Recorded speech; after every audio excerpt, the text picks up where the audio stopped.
সত্ৰীয়া সাংস্কৃতিক মহাবিদ্যালয়ৰ উদ্যোগত যোৱা 11 জুলাইৰ পৰা 4 দিনকৈ অনুষ্ঠিত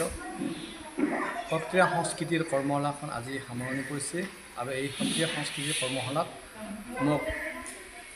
সমল ব্যক্তি হিচাপে নিমন্ত্ৰণ জনাইছিলে আৰু মই ইয়াতে আহি উপস্থিত হৈ তেওঁলোকক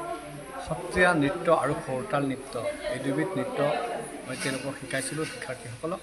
আৰু ইয়াতে যথেষ্ট সংখ্যক শিক্ষাৰ্থী ইয়াতে অংশগ্ৰহণ কৰিছিলে গোৱালপাৰাৰ বিভিন্ন ঠাইৰ অঞ্চলৰ পৰা ইয়াতে আহি অংশগ্ৰহণ কৰিছিলে আৰু ইয়াৰে যি উদ্যোক্তা তেখেতসকলৰ এই উদ্যোক্তাক মই শলাগিছোঁ আৰু তেখেতসকলে প্ৰত্যেক বছৰে এনেধৰণৰ সত্ৰীয়া সংস্কৃতিৰ কৰ্মশালা কৰি আহিছে আৰু অদূৰ ভৱিষ্যতে কৰি থাকিব বুলি মই আশা ৰাখিছোঁ আৰু ইয়াতে যিসকল বিশিষ্ট ব্যক্তি আহি ইয়াতে উপস্থিত হৈ আমাৰ প্ৰশিক্ষাৰ্থীসকলৰ যি নৃত্য প্ৰদৰ্শন সেই প্ৰদৰ্শন দেখি তেখেতসকলে আপ্লুত হৈছে গতিকে আৰু ময়ো ইয়াতে আহি গৌৰৱান্বিত হৈছোঁ আৰু শ্ৰী শ্ৰী চামৰাই সত্ৰত এই কৰ্মশালা ভাগি ইয়াতে অনুষ্ঠিত কৰা হৈছিলে ঐতিহ্যমণ্ডিত এই শ্ৰী শ্ৰী চামৰাই সত্ৰত যি কৰ্মশালা আয়োজন কৰিছিলে উদ্যোক্তাসকলক গতিকে উদ্যোক্তাসকলৰ আমাৰ মুখ্য উদ্যোক্তা আমাৰ শ্ৰী শ্ৰী মদন মোহন সত্ৰ সত্ৰীয়া সাংস্কৃতিক মহাবিদ্যালয়ৰ অধ্যক্ষ সন্মানীয় শ্ৰীযুত ৰাজেশ দাসক মই আন্তৰিক ধন্যবাদ আৰু কৃতজ্ঞতা জ্ঞাপন কৰিছোঁ আৰু ইয়াৰে যিসকল অভিভাৱক তেখেতসকলে যি অভিভাৱকসকলেও মুখ্য ভূমিকা গ্ৰহণ কৰিছে বৰ সুন্দৰভাৱে এই যি অনুষ্ঠানটো সুন্দৰভাৱে পালন কৰা হৈছে সুন্দৰ এটা অনুষ্ঠান সাফল্যমণ্ডিত হৈ যোৱাৰ কাৰণে মই সকলোকে মোৰ হিয়া ভৰা আন্তৰিক ধন্যবাদ আৰু কৃতজ্ঞতা জ্ঞাপন কৰিছোঁ আৰু তেখেতসকলে যেন আগলৈকো এনেদৰে গুৰুজনাৰ কৃষ্টি সংস্কৃতি ইয়াৰে প্ৰচাৰ প্ৰসাৰ কৰিব পাৰে মই তাকে আশা ৰাখিছোঁ ধন্যবাদ নমস্কাৰ মদন মোহন সত্ৰ সত্ৰীয়া সাংস্কৃতিক মহাবিদ্যালয়ৰ উদ্যোগত গোৱালপাৰা শ্ৰী শ্ৰী চামৰাই সত্ৰত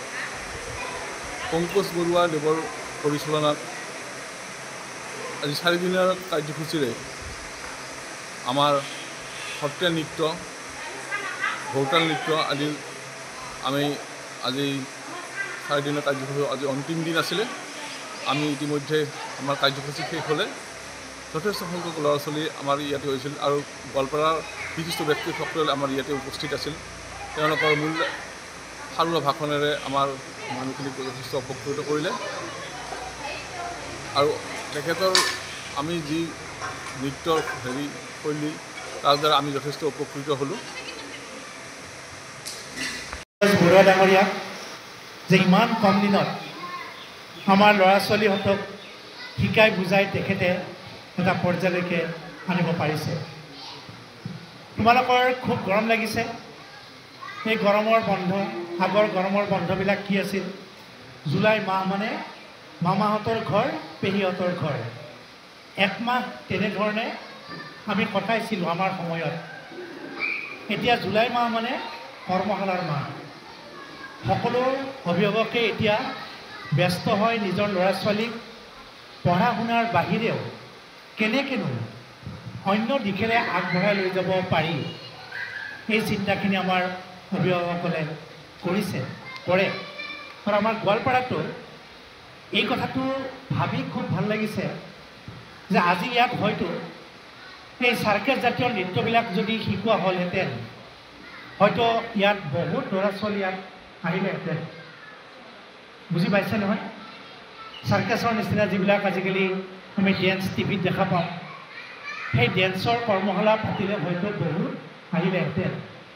কিন্তু ইয়াত এনেকুৱা এটা কৰ্মশালা আয়োজন কৰা হৈছে যি কৰ্মশালাত আমি অসমীয়া বুলি শংকৰ মাধৱদেৱৰ এইখন পবিত্ৰ ভূমি বুলি